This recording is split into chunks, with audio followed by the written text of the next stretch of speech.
Tsara ny deran'i Jehova sy ny ankalaza ny anaranao ry avondrindro, ary anambara ny famindram-ponao noho ny maraina sy ny famarinanao noho ny alina, amin'ny valitorofolo sy amin'ny fiondokanga. Fampifalianao amin'ny nataonao, Jehova, ny asan'ny tananao no iobiko anao. Jehova, akory ny lehibe ny asanao, lalina indrindra ny fisainanao. Amen.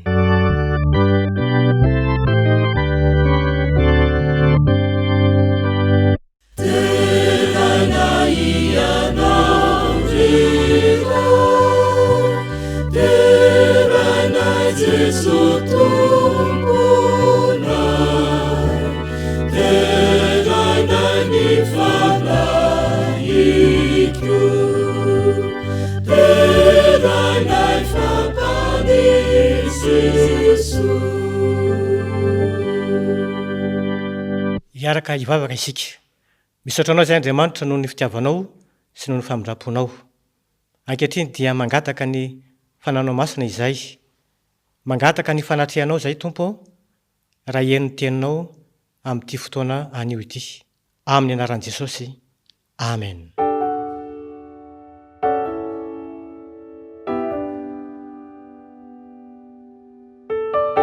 Fifaliana ho anay avy eo amin'ny imprimerie adventiste no miarabanao natratra ity sabata ity. Mety eo ambony fandrina ianao amin'izao fotoana izao, mety ho any amin'ny hôpitaly, mety ho any amin'ny fiara fitaterana raha toa ka amin'ny onjam-peo no andrenesanao izao. Koa dia miarabanao natratra ity sabata androany ity. Ny firariana dia engane mba samy atsapany fitahiana izay fanrotsak'Andriamanitra amin'izao andro sabata izao isika tsirairay avy. Amen.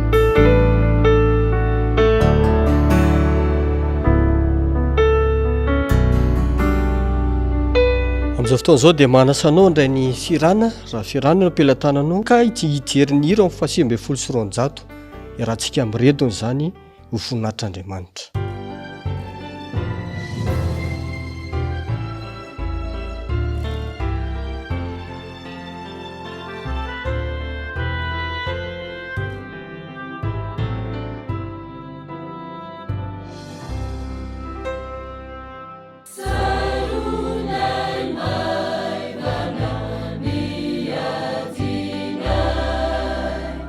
Nia sasonana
tonga eo amin'ny vakiteny fototra isika ankehitriny ka anomboantsika azy ny vakiteny ho amin'ny tantara ho an'ny ankizy. Arak'izay hitantsika ao amin'ny mpitoroteny toko fahatelo ka ny andininy voalohany. Mpitoroteny toko fahatelo ny andininy voalohany rehefa hitantsika dia ho vakitsika amin'ny anaran'i Jesosy manao hoe ny zavatra rehetra samy manana ny fotoany avy ary samy manana ny androny avy ny raharaha rehetra aty ambanin'ny masoandro. Avadikitsika indray ny baibolintsika arak'izay hita ao amin'ny Genesisy toko fahadimy ka ho vakitsika ny andininy fahefatra amby roapolo faraika amby roapolo ka hatramin'ny fahefatra amby roapolo. Genesisy toko fahadimy ny andininy faraika amby roapolo ka hatramin'ny fahefatra amby roapolo. Rehefa samy mahita isika dia izaho hamaky azy amin'ny anaran'i Jesosy. Ary rehefa 580 taona ny andro niainan'i Enoka dia niteraka ny Metosela izy, ary niara nandeha tamin'Andriamanitra 300 taona Enoka taorian'ny niterahany an'i Metosela, ary niteraka zazalahy sy zazavavy izy. Ary ny andro rehetra niaina ny Enoka dia 587 taona, ary niara nandeha tamin'Andriamanitra Enoka ka tsy hita izy fa nientin'Andriamanitra. Ho tahiana anie zany vakiteny zany mba ho lasa vatsim-panao antsika rehefa arahana fanazavana. Amen.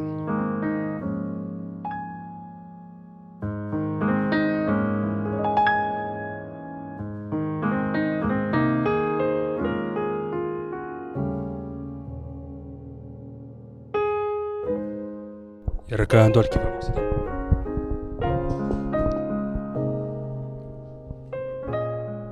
Andriamanitra rainay any an-danitro, rainay amin'ny alalan'i Jesosy Kristy tomponay ianao. Ianao ilay nahary anay, ianao ilay namorona anay. Misaotra tamin'ny fitantananao rehetra ka nahatrara anay ity sabata ity, noho ny famindramponao noho ny fahasoavanao no mbola mahatoy izao anay.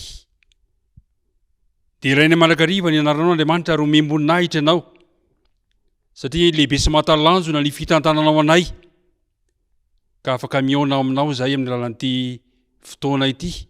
Ka izao sabata izao dia irinay mba ho sabata fifaliana sy fitahinao anay. Mahatsapa nefa izay ny tsy fahatanterahanay, koa mangataka izay Andriamanitra. Mamela ny elokay ary manadiova anay, aoka tsisy hevitra mampisaraka anay aminao raha iaona aminao zahay ankehitriny. Aoka mba ho vita fihavanana aminao zahay, ka ny fanena masina no arotsaka ao am-pona tsirairay avy. Ka izao fotoana izao dia ho fotoana izay ho anitra kasitrahana eo amin'ny seza fiandrenanao. Hoentinay ambavaka ny fitantanana ny fiangonanao maneran-tany mba eo amin'ny tsirairay avy ny fanena masina. Hoentinay ambavaka ihany koa ty firenena izay nametrahanao anay ity, teto izay no teraka, eto izay no miaina, ary eto izay no miandry anao. Andriamanitra ao, irinay mba ho firenena matahotra anao ane izao firenena izao. Ankehitriny ary apetraka am-pelatananao izao fanompoam-pivavahana izao, ka ny mpanomponao izay hitondra ny teninao dia aoka voahosotry ny fanena masina ka tsy hanambara afa-tsy ny sitraponao. Dia irinay ny fanatrihanao Tompo, ary koa tsapanay izany, ny vavaka tonononay sy angatahanay noho ny amin'ny anaran'i Jesosy reriany.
Tonga eo amin'ny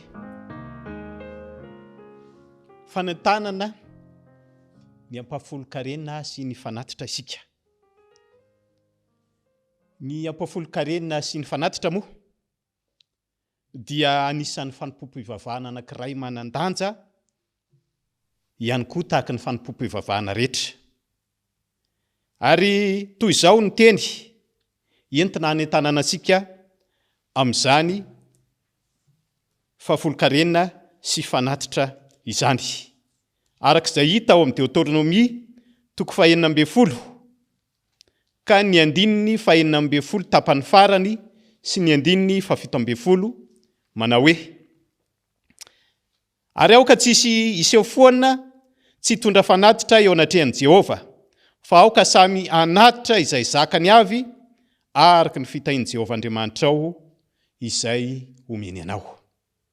Ry havana malala, isika tsirairay avy dia samy nandray fitahiana.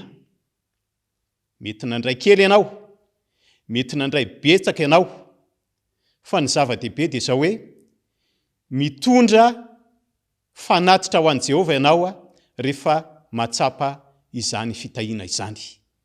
Koa ingane isika tsirairay avy mba samy hatsapa izany fitahiana izany ary isaotra an'Andriamanitra no ny fitahiana arak'izay nomeny antsika.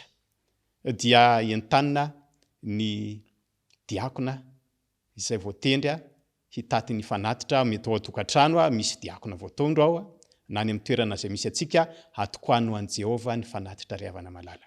Hiara hivavaka tsika. Andriamanitra rainay izay any an-danitra, misaotra anao izay no nitahinao anay nandritry ny enemana. Misaotra anao izay satria manana tombontsoa izay amin'ity androany ity afaka manolotra fanatitra ampahany amin'izay nitahinao anay. Raisa izany fanatitra izany, Tompo malalo, ho anitra kasitrahana eo anatrehan'ny seza fiandriananao. Ary hitahio izao fanatitra izao mba havita ny tanjona nikendrena azy eo amin'ny fampandrosoana ny asanao. Tonoina sy angatana amin'ny anaran'i Jesosy ny vavaka. Amen.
miarabantsika ankizy rehetra na tratra ity sabata ity. Tonga amin'ny tantara ho an'ny ankizy sika izao mialohan'ny honontsika ny tantara nefa dia andeha isika hiaraka hivavaka. Akipy daholo ara-mason'ny ankizy rehetra izay manaraka amin'ny fandaharana. Jesosy io misaotra anao zahay fa tratra ity sabata ity. Misaotra koa fa afaka hiaino ny teninao. Mitenena ary fa vonona ny haino anao izahay. Amen.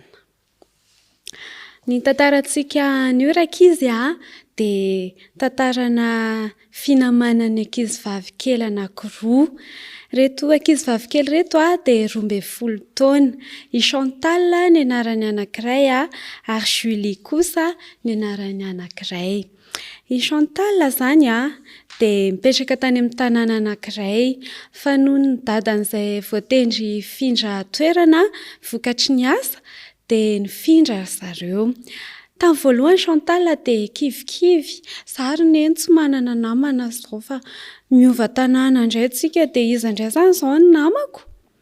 Dia niteny taminy neny hoe aza manafa rehefa tonga any tsika vetivety kely ianao dia mahazo namana. Tapa-bolana tao aoriana tongava zareo tao amin'ilay tanàna tokoa dia iny fa nisy ankizy vavikely anankiray mitovy taona amin'ny Chantal mihitsy lasa namany. Sady mifanakaikaiky ny tranon'ny zareo no miara-mianatra izy roa vavy. Dia lasa mpinamana be vetivety teo i Chantal sy Julie. Dia indray andro izany rakizy dia tsy tonga nianatra i Julie. Gaga be Chantal fa nanina Julie tsy nianatra. Dia nandeha tany an-tranon'i Julie izy ny harivan'iny avy nianatra. Fa nanina kay indriny tsy nianatra. Tena mary Julie hoe izao angeky narary i bebe anay, bebe Louise ny anarany. Dia izay sy izy irery nefa miara-mipetraka dia tsy maintsy nikarakara azy dia izay nampahatonga anazy tsy nianatra. Dia gaga be Chantal sady nalahelo hoe ay ve nareo mianakarero miara-mipetraka ay ve ary mampalahelo kely kay fa raha vao misy tsy salama izany dia tsy maintsy mijanona ny anankiray. Dia tao aorianan'izay indray afaka iray volana, sitrana izany bebe Louise aloha. Dia afaka iray volana indray dia tsy tonga nianatra indray Julie 3 andro. Gaga indray Chantal fa nanina Julie. Dia lasa izy nakany an-tranon'i Julie indray ny hariva avy nianatra. Jereny indray Julie io mikarakara amin'ny bebe. Dia fantany hoe narary indray kay bebe Louise. Dia nanapa-kevitra Chantal hoe aleo izany isaky ny avy mianatra rehefa hariva dia mandalo aty amin'ny Julie aloha izay vao mody. Dia nataony amin'izay rakizy manampy any Julie manao raharaha izy. Dia manampy an'i Julie koa mandika lesona satria rehefa tsy mianatra elaela izany dia tsy maharaka. Dia tsy maintsy mandika lesona manenjika an'izay ataony ankizy any am-pianarana.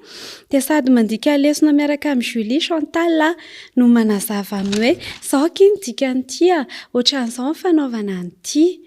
Ao amin'ny baiboly ao rakizy dia misy toko sy andiny manao an'izao. Ao am-pitoriteny toko 7:1. Ny zavatra rehetra samy manana ny fotoany avy ary samy manana ny androny avy ny raharaha rehetra aty ambany lanitra. Izany hoe dikan'izany izany dia misy ny fotoana ilalaovana, misy ny fotoana anampiana ny hafa tahaka nataon'i Chantal tamin'i Julie. Dia ao aorianan'izay lesona izay izany dia irariako ny ankizy rehetra mba hianavaka ny fotoana tsirairay avy eo amin'ny tontolo andro. Misy ny fotoana izay atokana hiresahana amin'Andriamanitra, hianarana ny teniny, hianarana lesona. Efa misy ny lesona ho an'ny sokajin-taona rehetra ho an'ny ankizy dia mianatra an'ireny lesona ireny tsika amin'izay fotoana izay. Misy koa ny fotoana isakafoanana, misy ny fotoana hatoriana, misy ny fotoana anaovana raharaha nampiana ny dada sy neny satria ny ankizy tsy hoe milalao sy mianatra fotsiny fa tokony hanao raharaha kely koa. Dia Zay ny lesontsika ny tantara kely izay nentina ho an'ny ankizy tamin'ity androany ity. Irariko ny ankizy rehetra mba hanana fahendrena izay angatahana amin'Andriamanitra moa izany fahendrena izany. Angatao Andriamanitra mba hanome fahendrena anao ka ahafahanao manao safidy tsara eo amin'ny fiainana dia mahay mampiasa ny fotoana araka izay tokony hanaovana azy. Iaraka hivavaka isika rakizy ho famotinana izay tantara kely izay. Jesosy io misaotra anao zahay fa nomenao izany lesona izany tamin'ity androany ity.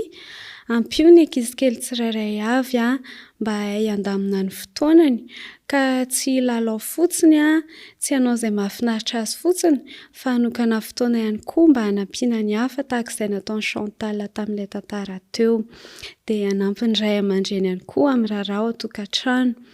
Dia amin'ny anaran'i Jesosy no angatahana izany vavaka izany. Amen.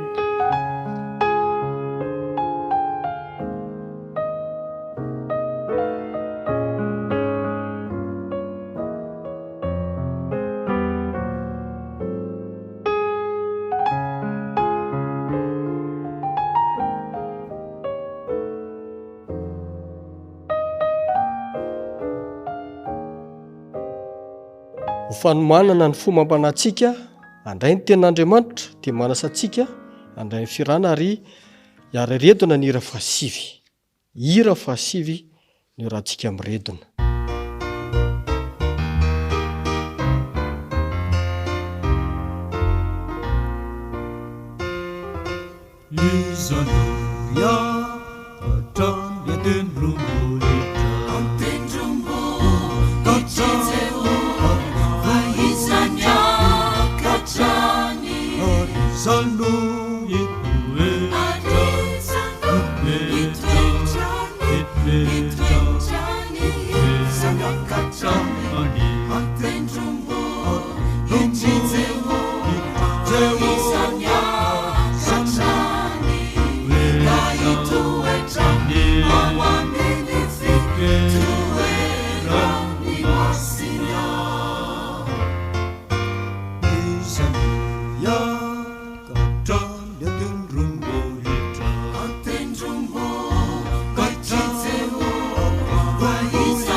misaotra an'Andriamanitra lehibe isika satria mbola meny tompontsoa ahafahantsika miain'ny teniny. Ka naiza ny toerana misy anao ankehitriny, na any amin'ny hôpitaly, na any an-tokantrano, dia manana tompontsoa manokana ianao amin'ity maraina ity satria afaka miaino ny tenin'Andriamanitra. Raha narahantsika tsara ny vaky teny fototra teo dia mikasika indrindra ny amin'ny tantaran'ny Enoka. Andehany ho verenantsika ny famakiana ny teny araka izay voalaza ao amin'ny Genesisy 5 dia ny 420. Dia izao ny voasoratra amin'ny anaran'i Jesosy. Ary niara nandeha tamin'ny Andriamanitra Enoka ka tsy hita izy fa nentin'Andriamanitra. Eto izany rehefa malala dia ahitantsika sary anohatra misy lalana anankiray ary tamin'izany lalana tokana izany no niara-dia Andriamanitra sy Enoka. Tsy maniry koa ve tsika tsiraray avy izao hiara-dia amin'Andriamanitra dia hiara-dia amin'Andriamanitra amin'ny lalan'ny fahamarinana. Fa raha jerevantsika lalina mikasika ny fanazavana izay ilay hoe miara-dia amin'Andriamanitra izay, dia ahoana ny fanazavan'ny Baiboly mikasika ny tantaran'ity Enoka ity? Andeha ary ho jerevantsika ao amin'ny Hebreo 1:20 dia ny 5. Hebreo 1:20 ny 5 dia izao ny voasoratra mikasika ny amin'ny tantaran'ny Enoka. Hebreo 1:20 ny 5 amin'ny anaran'i Jesosy. Finoana no namindrana any Enoka tsy ara-ny fahafatesana, ka dia tsy hita izy satria nafindra an'Andriamanitra. Fa talohan'ny namindrana azy dia nambara fa nankasitrahan'Andriamanitra izy.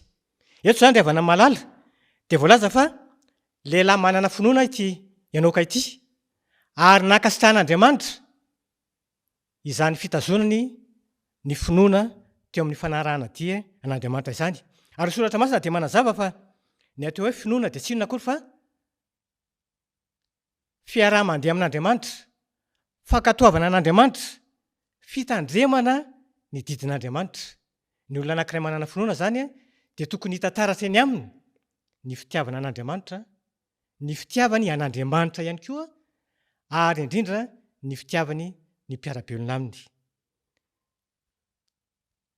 Ry rahalahy sy anabavy, tsy faniriana koa ve izany toetra tsara nananany Enoka izany, lehilahy manana finoana ary nankasitrahan'Andriamanitra? Maniry ao amin'ity maraina ity raha izany ny toetranao. Ary rehefa miresaka isika hoe Enoka dia niara-dia tamin'Andriamanitra, dia niseho tamin'ny lafininona mandrakariva moa izany hoe fiarahany nandeha tamin'Andriamanitra izany. Fa raha iverenantsika ao amin'ny Genesisy 5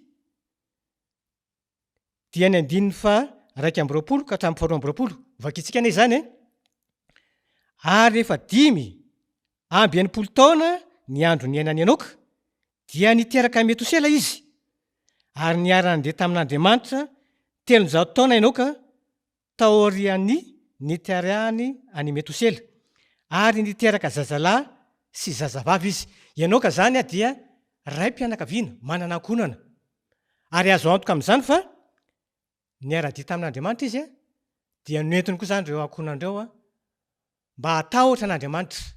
Ankohonana matahotra an'Andriamanitra zany ity ankohonana misy an'i Enoka ity.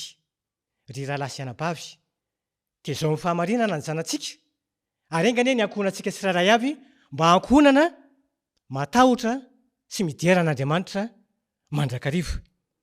Fa izay no voalaza eto hoe nanana zanaka Enoka. Ary araka ny voalazako teo manao hoe azo antoka zany fa notaizainy tamin'ny fahamarinana ny ankohonany. Eo amin'ny 4:20 Genesisy 5:4 ary niara-nandeha tamin'Andriamanitra Enoka ka tsy hita izy fa nentin'Andriamanitra. Ary andeha nge somary iverenantsika kely eo amin'ilay hoe andininy faharoa amby roapolo eo hoe ary ny ara-nandeha tamin'Andriamanitra 300 taona Enoka taorian'ny niterahany any Metosela ary niteraka zazalahy zazavavy izy. Raha atao zany ny kajy dia zao ny zavatra azosika ambara. 580 taona no rehefa fenao io taona io izy io taona io izy dia nentin'Andriamanitra ka tsy hita. Fa talohan'io zany izy talohan'ilay taona 580 io nakany amin'ny 300 taona taloha tany dia zavatra azo antoka zany dia zao. Hita taratra teny amin'ny fiainany mandrakariva fa lehilahy miara-dia amin'Andriamanitra izy. Ary tamin'izy 580 taona dia tamin'io taona io dia 700 taona kosa i Adama. I Adama zany rehefa feno 700 taona dia Enoka kosa 580. Zany hoe nisy taona zany niarahany Enoka sy i Adama ny fankahita. Ary tamin'izay fotoan'izay araka ny voalazan'ny tantara dia nilaza i Adama mikasika ny amin'ny fahalavona nampalahelo nazony olombelona. Ary noraisiny Enoka an-tsaina izany. Ary voamaika natonga azy ny fikitra tamin'Andriamanitra. Ary teo amin'ny fiainan'ny Enoka dia tsy nakasitrahany mihitsy zany hoe olona manao tsintsonina ny hafa izany. Tsy nakasitrahany mihitsy zany hoe tsy fahamarinana izany, fa nitory ny fahamarinana mandrakariva izy. Raha jerevantsika ao amin'ny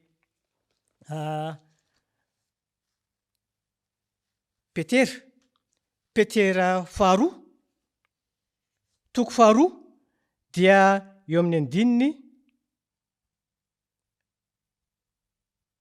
5 dia zao ny voalaza amin'ny anaran'i Jesosy. Ary raha tsy namela izao rehetra izao taloha izy fa namonjy any Noa mpitory ny fahamarinana sy ireo 7 fony nahatonga ny safodrano tamin'ny ratsy fanahy teo amin'izao tontolo izao. I Noa eto dia lazaina fa hoe mpitory ny fahamarinana. Ary Enoka ihany koa dia voalaza fa mpitory ny fahamarinana. Ry raha lasy ianabavy izay mihaino an'izay tontolo izao, maninona koa moa raha lazaina ny anaranao hoe ohatra Andria mifidy fanantenana, mpitory ny fahamarinana, na hoe fifaliana, mpitory ny fahamarinana. Ny anarantsika angamba tsy voasoratra intsony eto anatin'ny pejin'ny Baiboly, kanefa ny anjery any an-danitra dia afaka manoratra ny anarantsika any amin'ny bokin'ny fitadidiana. Ka soratana eo ny anaranao dia mpino hoe mpitory ny fahamarinana na koa hoe mpiara mandeha amin'Andriamanitra. Fa Enoka dia nandeha niara-dia tamin'Andriamanitra nandritra ny 300 taona. Ianao izay mihaino izao re firy taona re ianao ankehitriny ary nandritra ny firy taona ianao no niara-dia tamin'Andriamanitra. Fa Enoka 100 taona intelo mifanisa zany izy niara nandeha tamin'Andriamanitra mandrakariva. Ny iriko aminao koa dia mba ho mpiara mandeha amin'Andriamanitra ianao amin'izao fotoana izao. Ka rehefa ho avy tsy ho ela eny amin'ny rahony lanitra Jesosy Kristy dia ho entin'Andriamanitra ianao ho any amin'ilay fiainana mandrakizay. Eto dia marihana tsara fa rehefa noentin'Andriamanitra Enoka, voalaza hoe tsy hita izy, dia ny maizy azy any Enoka manontolo mihitsy, ny vatany, ny saina, na ny fanahiny dia niaraka ny entin'Andriamanitra any amin'ny toerana izay Andriamanitra no mahafantatra azy. Ho avy koa Jesosy Kristy ho entin'i Jesosy any amin'ny fiainana mandrakizay ianao izao tena tsika miaraka amin'ny saina tsika izao no entin'i Jesosy Kristy ho any amin'ilay fiainana mandrakizay. Koa raha izany no tantaram-piainan'i Enoka. Enoka dia olona mitovy amintsika ihany. Eli dia olona mitovy amintsika ihany. Raha izany no tantaram-piainany, manahoana ny tantaram-piainanao kosa miaraka amin'Andriamanitra. Fa tian'Andriamanitra koa raha miara-dalana aminy ianao eo amin'ny fiainana. Eo amin'ny resaka ara-panahy zany no tiana ambara eto. Fa raha miara-dalana amin'Andriamanitra ianao dia ho avy ny fotoana. Satria ianao sakaizan'Andriamanitra dia ho entin'Andriamanitra any amin'ny toerana tsara lavitra, any amin'ny paradisa, any amin'ilay fiainana mandrakizay. Ka raha sanatria azy ianao nandalo fahafatesana, rehefa ho avy any amin'ny raha ho lanitra Jesosy Kristy dia hitsangana amin'ny maty ianao ary hoentin'Andriamanitra any amin'ilay fiainana mandrakizay. Izany no fanondriko anao amin'ity sabata maraina ity. Ary aingana antsika tsiraray avy izao mba samy mpiara-dia miaraka amin'Andriamanitra ary hoentintsika miaraka amintsika ihany koa ny ankonantsika tsiraray avy. Andriamanitra anie omba antsika tsiraray avy ary mba hita fifaliana isika tsiraray avy amin'ny fiarahana mandeha amin'Andriamanitra. Zava-dehibe zany miaraka amin'Andriamanitra izany miara mandeha amin'Andriamanitra. Koa Andriamanitra anie omba antsika tsiraray avy ho anao zao miaino izao ary ahita fifaliana ianao amin'izany fiarahana amin'Andriamanitra izany. Ianao ka dia azo antoka fa nanana olana izy nandritra izany 300 taona izany kanefa nifokiriny mafy ny fiarahana tamin'Andriamanitra. Nandritra ny 300 taona tsy niala tamin'Andriamanitra izy, niara mifampitatana tamin'Andriamanitra mandrakariva izy. Ny ry koa ry rahalahy sy anabavy malala ho mpiara-dia amin'Andriamanitra ianao mandritra ny fiainanao izay mandalo eto amin'ity fiainana ity. Ary ho avy ny fotoana tsy hiaina mandrakizay eto ianao fa hoentin'Andriamanitra any amin'ilay fiainana mandrakizay. Andriamanitra anie omba antsika tsiraray avy. Amen.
Fine.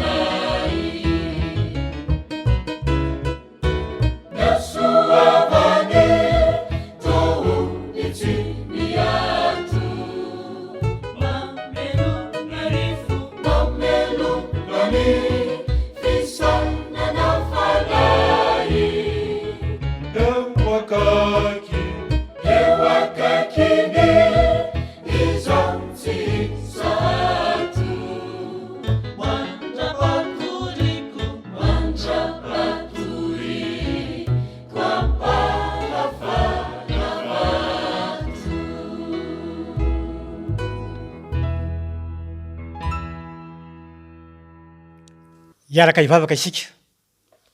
Misaotra anao lehibe zay Andriamanitra satria noho ny fitiavanao anay dia mbola nomenao ny teninao izay tamin'ity sabata ity. Misaotra anao zay satria nahazo lesona lehibe mikasika ny amin'ny tantarany Enoka. Enoka izay nandeha niara-dia taminao nandritra ny 300 taona. Maniry koa izay Andriamanitra amin'izao andro avelomanao izao na fohy na lava dia mba miara-dia aminao mandrakariva izay. Ary toy ny tantarany Enoka ihany koa, rehefa niara-dia taminao izy dia noentinao. Maniry koa izay Andriamanitra rehefa ho avy tsy ho ela Jesosy Kristy dia handray anay ho any amin'ilay fiainana mandrakizay. Koa aingana izay tsiraray avy reto atsiaro fifaliana mandrakariva satria tianay Andriamanitra ny miara-dia aminao ary tianay koa raha hiara-monina aminay ianao any amin'ilay fiainana mandrakizay. Dia mitahiny fianakaviana tsiraray avy izay mandray izao onjam-peo izao. Mety misy amin'izy ireny any amin'ny toerana maro samihafa, any amin'ny hopitaly, any atokantrano. Kanefa Andriamanitra mino izay fa ny fahasoavanao manana ny ambiampy dia narotsaka ao amin'izy ireny tsiraray avy. Koa dia dera sy laza no atolotsay ho anao amin'ny anaran'i Jesosy no anoloranay izany vavaka izany. Amen.